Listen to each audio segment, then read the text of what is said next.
It's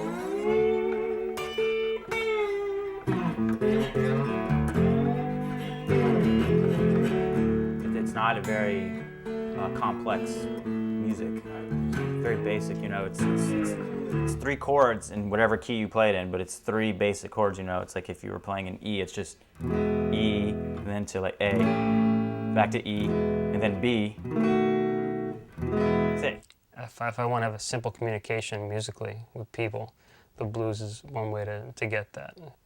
For example, yesterday at school, I teach at a high school in East New York, a rough school, Thomas Jefferson, and I managed to get the kids, very beginner kids, to play the blues, do an A blues, you know, very simple.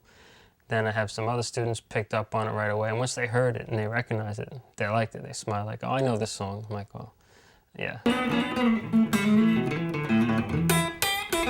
There's got to be thousands of songs written with the 12-bar blues format across the world, maybe more.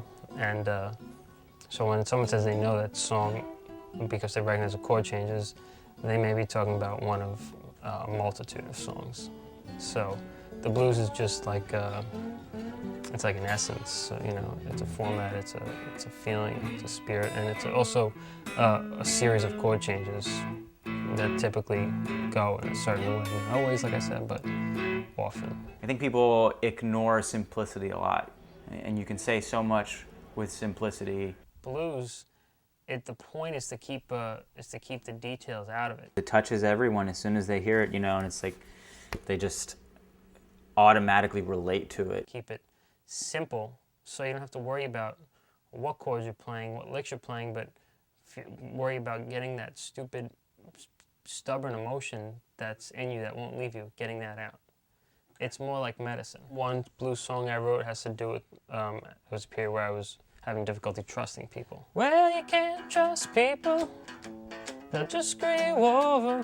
Then I overcame that feeling and it was therapeutic, and then I moved on and connected with others through that feeling of mistrust, which, you know, it's questionable, but it's what happened and it got me to where I am today. And I try not to play that song anymore because I'd rather trust people than not trust people. Keep your distance, don't get too close, and if you get hurt too many times in a row, let them go.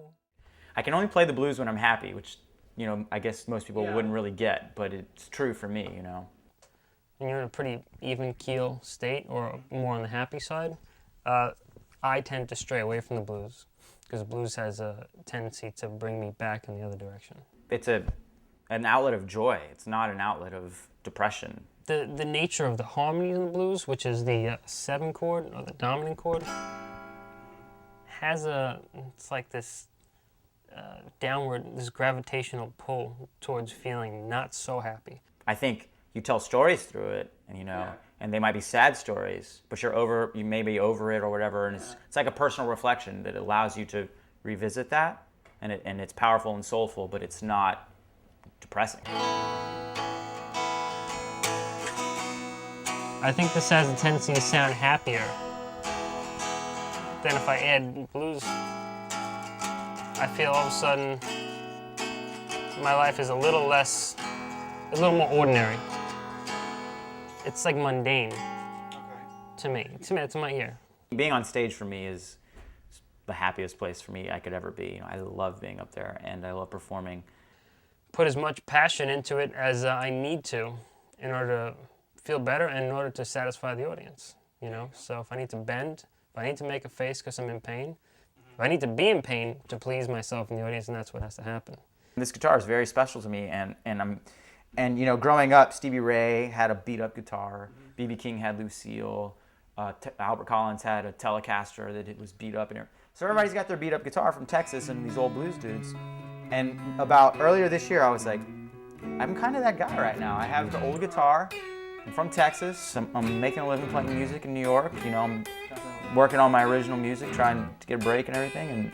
And I got the guitar, so, you know, it's kind of like I'm living my dream right now, and it's cool. It's like, you know, it's like a pet snake or something, you know? It's like sometimes it can make you feel real powerful, and sometimes it could soothe your nerves by reminding you that nature is really broad and there's a lot of possibilities, but it could also probably choke you and or bite you.